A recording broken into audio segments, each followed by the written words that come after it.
स्वस्ति समेभ्यः।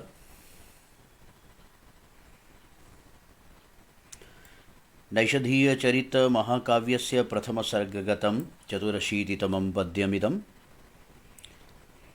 स्मरार्धचन्द्रेषु निभे कृशीयसां स्फुटं पलाशे ध्वजुषां पलाशनात् सवृन्तमालोकतखण्डमन्वितं वियोगिहृत्कण्डिनी कालखण्डजम्।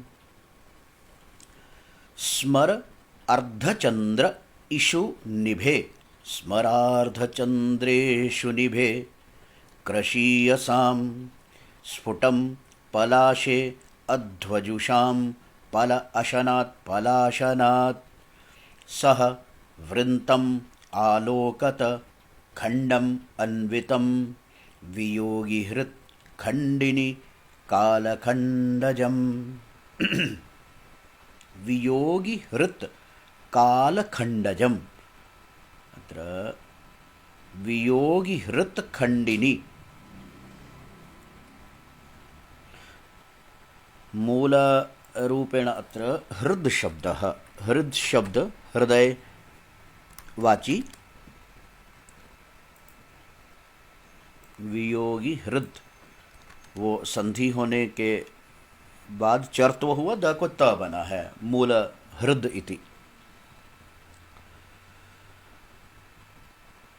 कि उस राजा ने सह, ये सीधा अन्वय पर हम चलते हैं। सह आलोकत, राजा ने देखा। सह आलोकत, किसे देखा? वृंत को। वृंत बंधन को बोलते हैं, जहाँ पर फूल अपनी टहनी से जुड़ा होता है, वो जो जोड़ है वो प्रसव बंधनम जिसको। तो वृंत, अपने वृंत को देखा, पुष्प बंधन को देखा। वृंतम आलोकत। पलाशे, किसके ऊपर? पलाश पुष्प के ऊपर राजा ने वृंत को देखा। स्मर अर्धचंद्रेषु निभे वियोगिहृत् खंडिनी पलाशे, पलाश के पुष्प पर। पलाश की छवि कल भी हमने देखी एक बार, और ये प्रस्तुत, ये देखो, ये पलाश का पुष्प है। इस पलाश के पुष्प के वृंत को देखा। वृंत, ये जो ये टहनी, ये जो नजर आ रही है, ये इसके जो मूल यहाँ पर इसके बंधन, इसके पृष्ठभाग में जो इससे जुड़ा रहता है वो वृंत कहलाता है। जहाँ पर पुष्प अपनी टहनी से, टहनी अपनी शाखा से जो मूल जो है जुड़े रहते हैं, तो वो जो बंधन स्थान है वो सब वृंत है। तो पुष्प का अपने शाखा के साथ मूल जो बंधन है वृंत। सवृंतम आलोकत, उस राजा ने वृंत को देखा। वृंत ये इस प्रकार से। तो एक इस प्रकार का वृंत, वृंत के ऊपर ये इस ऐसा आकार में जो पलाश का पुष्प दिखाई देगा, तो वो ऐसा लगेगा जैसे अर्धचंद्राकार। ये चंद्राकार भी थोड़ा लग रहा है, अर्धचंद्राकार जैसा है। तो बाण जिस प्रकार होते हैं कि ये बाण का मूल हिस्सा, उसके ऊपर अर्धचंद्राकार इस प्रकार से ये उसकी नोक है, मुख भाग है। अब ये कल्पना देखो कि पलाश पुष्प कैसा लग रहा था। पलाश कैसा था? स्मर मैंने कामदेव का अर्धचंद्रमा के समान जो बाण है। अर्धचंद्रमा की आकृति भी पलाश में है, पिछले पद्यों में हमने इसी प्रकार से पढ़ा। तो स्मर अर्धचंद्रेषु निभे, कामदेव के अर्धचंद्र के समान, अर्धचंद्रा वाले बाण के समान। निभ, निभ तुलनार्थक में होता है, सदृशार्थ में। निभ समान, सदृश, तुल्य। कामदेव के अर्धचंद्र के समान बाण के तुल्य, अर्धचंद्रमा के आकार वाला। वास्तव में कामदेव का बाण है, वो बाण किस आकार वाला है? अर्धचंद्र आकार वाला है। अर्धचंद्र आकार वाला बाण किसका? कामदेव का। कामदेव के अर्धचंद्र आकार वाले बाण के समान। निभे, सप्तमी आ गई, तो सप्तमी का अर्थात पलाशे, पलाश के ऊपर। और कैसा है वो? वियोगी हृद, वियोगी मैंने जो वियोगी विरही लोग हैं उनका हृद मैंने जो हृदय है, उस हृदय का जो खंड है, पलाश में ये उत्प्रेक्षा कर रहे हैं। इव शब्द के बिना की गई उत्प्रेक्षा लुप्त उत्प्रेक्षा, ये प्राय चर्चाओं में इस प्रकार मैं बताता रहता हूँ, तो ये ध्यान रखें। वो चाहे उपमा हो चाहे उत्प्रेक्षा हो, इव शब्द के बिना अगर उसको प्रयोग किया जा रहा है तो वो लुप्त हो जाती है, अर्थात लुप्तोपमा लुप्त उत्प्रेक्षा। वियोगी हृद खंडिनी, वियोगियों के हृदय को के खंड करने वाले जो है खंडिनी, कि वो पलाश का पुष्प नहीं है, ऐसा लग रहा है जैसे वियोगियों के हृदय का टुकड़ा काट के रख दिया गया हो। खंडिनी पलाशे, तो इतना अंश देखो उस पलाश पर, यहाँ तक स स्मर अर्धचंद्रेशु निभे वियोगी हृद खंडिनी पलाशे। क्या देखा उसने? वृंतम आलोकत, वृंत को, प्रसव पुष्प के बंधन को देखा। प्रसव बंधनम, जहाँ फूल उगता है उसके जो बंधन, जो छोटी शाखा उसकी छोटी टहनी है, उसके ऊपर लगे हुए उस भाग को, तो इस प्रकार से देखा जैसे बाण है, बाण के आगे अर्धचंद्र लगा है। बाणों के कई प्रकार होते हैं, नुकीले बाण होते हैं, अनेक मुख वाले बाण होते हैं, और सर्प मुख बाण होते हैं। उसी प्रकार चंद्रमुख बाण, तो कामदेव का बाण कैसा है? चंद्र, अर्धचंद्र के समान जो बाण है कामदेव का, वो कौन लग रहा है? पलाश। तो पलाश कैसा है? इसके समान है। किसके समान है? स्मरार्ध चंद्रेशु निभ, तो इस निभत्व से, सदृशत्व से उपमा अलंकार हो गया। वियोगी हृद खंडिनी, वियोगियों के हृदय को खंडित करने वाले या उसका टुकड़े रूप में, उस पलाश के ऊपर, पलाश पुष्प पर काल खंडजम अन्वितम खंडम इव वृंतम, काल खंडज, काल के टुकड़े के समान, अन्वितम मैंने जुड़े हुए या उससे संबंधित, खंड को, खंड मैंने टुकड़े को, वृंतम आलोकत, वृंत को देखा, पुष्पबंधन को देखा।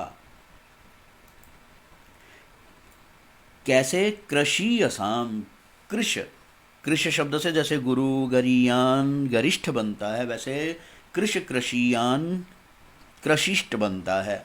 और कृषीयसाम, कृषियान, कृषियांसौ, कृषियांसः, षष्ठी बहुवचन में बना।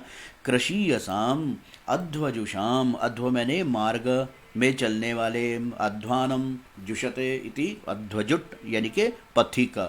यहाँ साहित्य के पथिकों का अभिप्राय सामान्य ट्रैवलर्स या यात्री नहीं होता है। यहाँ पथिक वो होते हैं जो अपने घर से दूर या फिर अपने घर में वापस जा रहे हैं, अपने घर से दूर जो है, जहाँ विरह अवस्था दिखाने के लिए पथिक शब्द संकेतिक होता है। तो पथिक का वैसे तो सीधे सीधे अर्थ भी यही होता है, जो घर से बाहर है वही पथिक है, किंतु साहित्य के अंतर्गत विशेषकर ऐसे संदर्भ जहाँ चल रहे हों तो तत्र पथिक शब्द अपनी व्यंजना किसको देता है कि विरह अवस्था वाले जो है, अपनी प्रेयसियों से, प्रियाओं से दूर हैं जो। कृषीय साम और दूर अध्वजुष हैं, तो अध्वजुष पथिक शब्द ने तो अपनी व्यंजना दे दी, और दूर हैं इसीलिए वो क्या हो चुके हैं? कृश, दुर्बल हो चुके हैं, विचार चिंतन करते करते दुबले हो गए हैं। तो कृषीयसाम अध्वजुषाम दुर्बला नाम, यहाँ दुर्बलत्व कैसा है? विरह जन्य दुर्बलत्व की यहाँ तात्पर्य है, उसी से अभिप्राय है। कृषीयसाम दुर्बल जो पथिक लोग हैं उनका स्फुटम पलाशनाद, स्फुट रूप से ये जो पलाश पुष्प है, क्योंकि ये सारा जितना भी प्राकृतिक सौंदर्य है, जहाँ प्रेमी युगल के लिए वो आनंददायक है, उसी प्रकार विरहियों के लिए ये उल्टा कष्टदायक है, उनके लिए मृत्यु तुल्य या उनके लिए अत्यंत कष्टदायक हो जाता है। तो स्फुटम मैंने स्फुट रूप से पलाशनात्, पल, पल शब्द का एक तो समय का वाचक होता है ना, मोमेंट वाले अर्थ में मोमेंट, तो ये पल, पल शब्द का एक दूसरा अर्थ होता है मांस। तो पल मैंने मांस को, अशन मैंने खा लेने से, यानी कि उनका मांस खाता है ये। तो पल आशन, पल अशन को जब ये पल और अशन को जब जोड़ दिया तो पलाश शब्द, ये देखो इन्होंने कहा कि पलाश शब्द देखो अपना नाम सार्थक कराता है। पल मैंने मांस को, आश मैंने खाता है, किसके मांस को खाता है? कृषीयसाम अध्वजुषाम, बेचारे जो दुबले हुए पड़े हैं, दुबले का अर्थात दुर्बल, दुर्बल का अभिप्राय हो जाएगा जो अपने विरह अवस्था के कारण दुर्बल हो चुके हैं, ऐसे पथिकों के मांस को खाने से, कहते कालखंडजम अन्वितम खंडमिव, मानो काल के, साक्षात काल के ही टुकड़े, मृत्यु का जैसे टुकड़े से उत्पन्न हुआ हो वो कालखंड, यानी कि काल साक्षात मृत्यु का ही एक अंश हो, तो काल का ही खंड हो, ऐसे अन्वित उससे संबद्ध खंडम, खंड के समान। ये समान शब्द इव शब्द का प्रयोग कवि ने श्लोक में किया नहीं, इसलिए अध्याहार करके उसको लाए हैं समझाने की दृष्टि से। तो यहाँ मानो उसको देखा, तो ये उत्प्रेक्षा, लुप्त उत्प्रेक्षा हो जाएगी, वृंतम आलोकत। तो छवि पूरा दृश्य उपस्थित हो चुका है। राजा ने देखा, किसे? वृंत को देखा। वृंत कैसा था? खंडम, उसका टुकड़ा, टुकड़े के समान। किसका टुकड़ा था वो? मोनो साक्षात काल का ही टुकड़े से उत्पन्न कोई एक संबंधित उससे टुकड़ा था। वो क्या करता है टुकड़ा? वो काल का पल आशन, पल मैंने मांस को खा जाने से के कारण।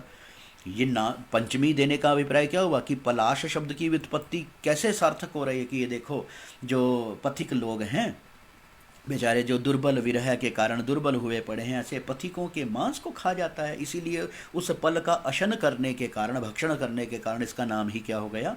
पलाश। वास्तविक स्थिति ही तथा नास्ति, किंतु कवि उत्प्रेक्षा कर रहा है, और उस उत्प्रेक्षा के अंतर्गत कवि ने पलाश शब्द की शाब्दिक व्युत्पत्ति भी स्पष्ट करके रख दी उसको मैच करने के लिए। तो ये उत्प्रेक्षा का हिस्सा बन के आई है ये व्युत्पत्ति। और शब्द की दृष्टि से यमक तो हो गया, पलाश पलाशनातवान में ना, और पल का मांस का भक्षण करने से। ये सब किसके ऊपर देखा? पलाश के ऊपर, पलाश पुष्प के ऊपर देखा। पलाश का पुष्प कैसा था? वियोगी हृतखंडिनी, वो ऐसा लग रहा था जैसे वियोगियों के हृदय का सीधा कोई टुकड़ा ही हो, तो टुकड़ा काट के रखा हो, उसको खंडित कर देने वाला। या फिर ये खंडयति इति खंडी खंडी खंडिनौ खंडिनः सप्तमी, वियोगियों के हृदय को काटने वाला, खंड खंड करने वाले पलाश के ऊपर। स्मरार्ध चंद्रेशु निभे, कामदेव के अर्धचंद्राकार बाण के समान वियोगियों के हृदय को टुकड़े टुकड़े करने वाले पलाश पुष्प के ऊपर, पलाश के ऊपर राजा ने वृंत को देखा। पहले इतना अन्वय दिमाग में रख लो, और बीच में आने वाले अर्थ फिर उसकी एक पूरी पंक्ति बनेगी कि दुर्बल पथिकों के, दुर्बल पथिक शब्द सामान्य अब नहीं रहा। दुर्बल पथिक की पूरी ध्वनि क्या निकल रही है? जो विरह अवस्था से अभी गुजर रहे हैं, इस प्रकार से विरहियों की, विरही जो पथिक जन है और जो अपने विरह जन्य जो चिंतन इत्यादि सोचते सोचते जो बड़े दुर्बल हो चुके हैं, इस प्रकार के पथिकों के स्फुट रूप से मांस को खाने के कारण ही जो कालखंडज एक टुकड़ा लग रहा है, ऐसे वृंत को देखा, पुष्पबंधन को देखा। और अलंकार ये देखो, उपमा और लुप्तोत्प्रेक्षा हो गई है। और पलाश, पलाश में इतने अंश में थोड़ा सा यमक भी आ गया था, पलाश शब्द की व्युत्पत्ति को भी घटित करके दिखा दिया, तो पलाशनाथ ये काव्य लिंग भी हो जाएगा इसमें क्योंकि यहाँ स्पष्ट रूप से उसका कारण भी अलंकार का हिस्सा बनाकर दे दिया गया। अलंकारिक सौंदर्य में वास्तविक कार्य कारण होने पर तो वो सीधी सी बात होगी, वो अलंकार की कोटि में नहीं होता है। तो ये काव्य लिंगम अलंकार। इसको एक बार पूरा पढ़ो श्लोक को जो है। स्मरार्धचंद्रेषु निभे कृशीयसां स्फुटं पलाशेध्वजुषां पलाशनान् सवृन्तमालोकतखण्डमन्वितं वियोगी हृत्खण्डिनिखा कालखण्डजम्। और इससे अगले पद्य में हम चलते हैं। नवालता गन्धवहेन चुम्बिता करम्बिताङ्गी मकरन्दशीकरैः दृशा नृपेण स्मितशोभिकुड्मला दरादराभ्यां दरकम्पिनी पपे। राजा ने एक नई लता, नवलता, नवीन लता, जो नई नई लताएं उगी हैं, तो नवीन लता को देखा। ये इस श्लोक का पूरा, के पिछले पद्य में पलाश को देखा, पलाश, उससे पूर्व में पद्य आया था कि पलाश पुष्प को देखा तो कैसा लग रहा था। अभी कहते हैं नवलता, उसने अपनी दृष्टि से नवलता को पपे मैंने पी लिया। यहाँ पीने का मतलब बड़े गौर से देखा। नवालता गंधवहेन चुंबिता करम्बित अंगी, करम्ब, करम्ब मिश्रण को बोलते हैं और मिश्रित को बोलते हैं करम्बित, मिक्स, इंटरमिंगल्ड। करम्बितांगी,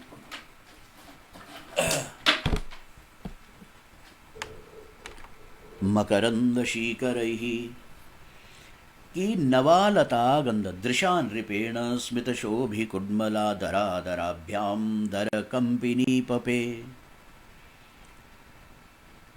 नवा लता, नवीन लता, जो क्या हो चुकी थी, कैसी थी? गंधवहेन, गंधवहो नाम समीरः, हवा, वायु। तो ऐसी नवीन लता जिसको गंधवह ने चुंबित किया था। अत्र चुंबनम स्पर्शार्थे, हवा बहकर जा रही है। और गंधवह, हवा शब्द जो है पुल्लिंग में प्रयोग है संस्कृत में, और नवालता स्त्रीलिंग शब्द का प्रयोग है। तो यहाँ सीधे सीधे से नायक नायिका की उपमा या शब्द का प्रयोग किए बिना ही कवि ने ऐसी छवि प्रस्तुत कर दी कि नायक नायिका का व्यवहार वहाँ पता लग रहा है। तो इसको समासोक्ति अलंकार बोलते हैं। पहले भी 3-4 संदर्भों में आ चुका है। समासोक्ति ही परिस्फूर्ति ही प्रस्तुते अप्रस्तुतस्य, जब प्रस्तुत में अप्रस्तुत का जब छवि दिखने लगे, परिस्फूर्ति का मतलब है ग्लिम्स, उसकी झलक आने लगे, किंतु वास्तव में कवि ने प्रयोग न किया हो। और ये देखो, नवा लता गंधवहेन चुंबिता, व्यवहार ऐसे लग रहा है जैसे नायक नायिका का हो।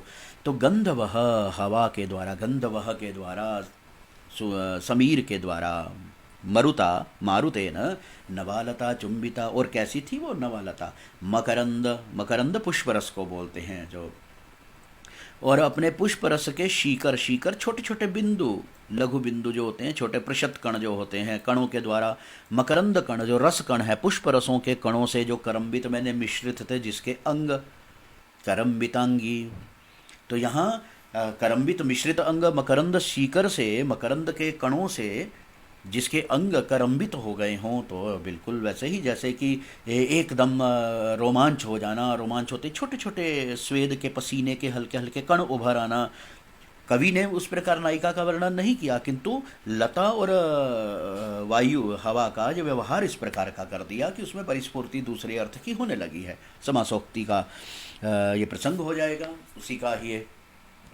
तो नवालता गंधवहेन चुंबिता करम्बितांगी मकरंदशीकरैः दृशा नृपेण स्मितशोभिकुड्मला। स्मित, स्मित का मतलब हम लता के पक्ष में करेंगे, स्मित मैंने मुस्कुराहट के समान, मुस्कुराहट जैसे आर्क आर्क आर्क चाप होती है ना, इस प्रकार से चंद्रमा के समान या मुस्कुराहट की रेखा।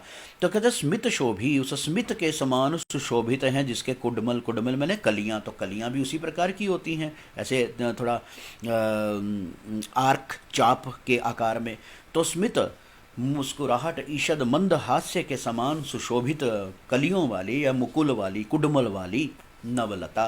और अगर प्रसंग दूसरा देखें तो स्मित मतलब थोड़ा सा हल्का मुस्कुराहट से युक्त कुडमल, कुडमल वहाँ दांतों का प्रतीक हो जाएगा। वस्तुतः कुडमल का अर्थ दांत नहीं होता है, किंतु जो हल्के हल्के दांत खिलना या हल्के थोड़े दांत नजर आना, उसको कुडमल की तरह करते हैं, उपमा दी जाती है। और परिस्फूर्ति दिखा रहे हैं तो स्फुट साफ सुथरे शब्दों का प्रयोग किए बगैर ही वो पूरी झलक मिल जाना, परिस्फूर्ति वो। दृशा नृपेण, दृशा मैंने दृष्टि से, दृक् शब्द का तृतीया एक वचन में मैंने कि नेत्र से, आंख से पीना, क्योंकि राजा ने नवलता को पिया तो अर्थ नहीं बन रहा था, तो किससे पिया? वो नज़र से, दृष्टि से। वो दृष्टि से पीने का मतलब बड़े ध्यान से देखा। दरादराभ्याम, दर, दर डर को भी बोलते हैं, हिचक को भी बोलते हैं, और आदर मैंने रिस्पेक्ट।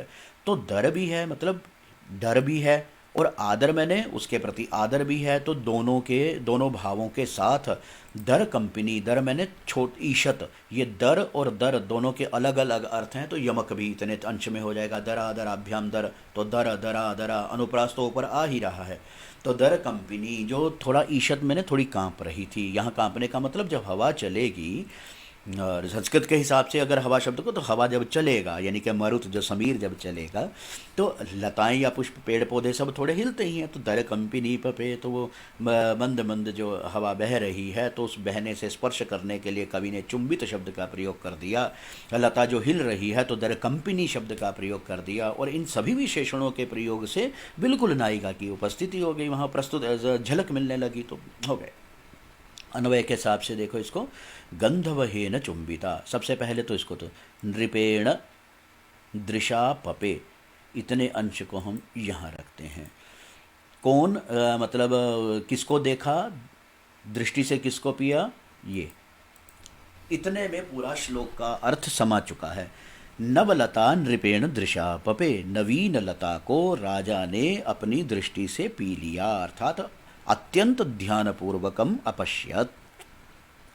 किंतु जब वो देख रहे थे, राजा नल देखते हैं, तो न दर आदराभ्याम, तो डर भी था और आदर भी था। आदर इसलिए कि सौंदर्य अतिशय, और डर इसलिए था क्योंकि विरही लोगों के लिए इस प्रकार का जो है वो बिल्कुल व्याकुलता करने वाला होता है, उल्टे मन को बेचैन करने वाले ये सब दृश्य हो जाते हैं। तो दर दरादराभ्याम दृशेण, और दर का दूसरा भी अभिप्राय हो गया कि देखा जाए तो नायक नायिका का व्यवहार है, तो इस प्रकार से किसी के प्रेम प्रसंग व्यवहार को देखते हुए उधर दृष्टिपात न करना भी ज़्यादा ठीक रहता है। धर्मशास्त्र के सम्मत भी है कि तादृशम व्यवहारम न पश्यन्ति सभ्याः, जो धर्मनिष्ठ सभ्य लोग हैं तो किसी के एक व्यक्तिगत जीवन का वो हिस्सा या प्रेम प्रसंग आदि में किसी की ओर दृष्टि नहीं देते हैं। और दूसरा अर्थ ये भी स्पष्ट हो गया कि ऐसी अवस्था में, विरह अवस्था में, एतादृशम सर्वम द्रष्टुम न शक्यते, सोढ़ुम न शक्यते, कष्टदायकम, तो ये व्याकुलता होने के कारण तो थोड़े डर से और आदर से दोनों का कारण भी हो गया नवालता। दर कंपिनी, अब ऊपर विशेषण देखो, गंधवहेन चुंबिता, नवलता कीदृशी, चुंबिता केन चुंबिता, गंधवहेन, और कैसी थी वो, करम्बित हो गए हैं जिसके अंग, अर्थात मिश्रित हो गए हैं जिसके अंग, किससे, शीकर मैंने कणों से, किसके कणों से, पराग कणों से, पराग कण मैंने पुष्प रसों के, रस के जो छोटे छोटे कण हैं वो उनके ऊपर उभरे हुए थे, तो करम्बित अंगी हो गए, उससे मिश्रित अंग वाले हैं। और जो कैसी प्रतीत हो रही थी, स्मित मुस्कुराहट के समान सुशोभित कलियों वाली, जिसकी कलियों को देखकर लगता था जैसे मुस्कुराहट की रेखा के समान, यानी कि वो नवलता की मुस्कुराहट हो, मंदहास्य हो उनका, स्माइल की जो लाइन कुछ नहीं, आजकल जैसे स्माइल इसमें देखते हैं ना वो, तो इसी प्रकार ये वो रेखांकन किया जाए तो स्मित के समान ही वो कलियों का आकार हो जाता है। तो दर कंपिनी, थोड़ा कांपने वाली, दर ईषद, ईषद के अर्थ में आता है दर, दर इधर ये देखो भय के अर्थ में भी है और आदर सम्मान आदि के अर्थ में है। दर कंपिनी लवल, जो धीरे, जो थोड़ा थोड़ा कांप रही थी। तो यहाँ पर भी देखो, जब समासोक्ति में नायक नायिका का हम अर्थ बनाएंगे, जो परिस्फूर्ति उसकी होगी, गंधवह नायक तुल्य हो गया। चुंबितत्व मतलब उसको चूमने से, जिस स्पर्श करने से, मकरंद शीकर ही करम्बितांगी, और स्वेद कणों का उभर आना, सात्विक भाव का पता लग रहा है। स्मित शोभी, थोड़ा सा मुस्कुरा रही, दर कंपनी, और थोड़ा थोड़ा कांप भी रही है, तो वो कंपन भी जो है उसका सात्विक भावों के अंतर्गत आ जाएगा। तो अर्थ बिल्कुल स्पष्ट हो गया। कवि ने विशेषण उस प्रकार के दे दिए हैं कि संपूर्ण रूप से नायक नायिका व्यवहार हो रहा है। अलंकारों की दृष्टि से देखो, समासोक्ति ही परिस्फूर्ति प्रस्तुते प्रस्तुतस्य चेद पूर्वमपि बहुषु प्रसंगेषु तस्य अलंकारस्य वर्णनम अभूत, ये आ चुका है। अब ये देखो, एक अन्वय का एक सामान्य सा नज़र डालते हुए इसको हम उच्चारण अंत में जो करेंगे, गंधवहेन चुंबिता मकरंद, ये एक एक सेक्शन को बनाते जाना। नवलता सबसे दिमाग में फिट कर लो पहले, नवलता की दृष्टि, गंधवहेन चुंबिता, और कैसी, मकरंद शीकर ही करम्बितांगी, अनुप्रास भी बड़ा सुंदर, मकरंद शीकर ही करम्बितांगी। और कैसी है, स्मितशोभी कुड्मला, नवलता का विशेषण। और कैसी है, दरल कंपिनी, ऐसी कौन, नवलता। नवलता को क्या किया, दृशा पपे, दृष्टि से पिया। दृष्टि से पीने का मतलब बड़े ध्यान पूर्वक देखा। किसने देखा, नृपेण, राजा नल ने देखा। कर्मवाच्य में बना, इसलिए नृपेण में तृतीय आ गई, और पा धातु जो है लिट लकार, कर्मवाच्य में पपे, पपाते, पपीरे ऐसे रूप चलते हैं इसके। कैसे कैसे देखा, डर भी था और आदर भी था। तो संकोच पूर्वकम अपि आदर पूर्वकम अपि दृष्टवान, ध्यान पूर्वकम वीक्षितवान इति। तो अर्थ स्पष्ट हो गया है, भाव सौंदर्य आदि सब सर्वमपि स्पष्टम। नवालता गंधवहेन चुंबिता करम्बितांगी मकरंद शीकरहि, दृशा नृपेण स्मितशोभिकुड्मला, दरादराभ्यां दरकं विदीपपे।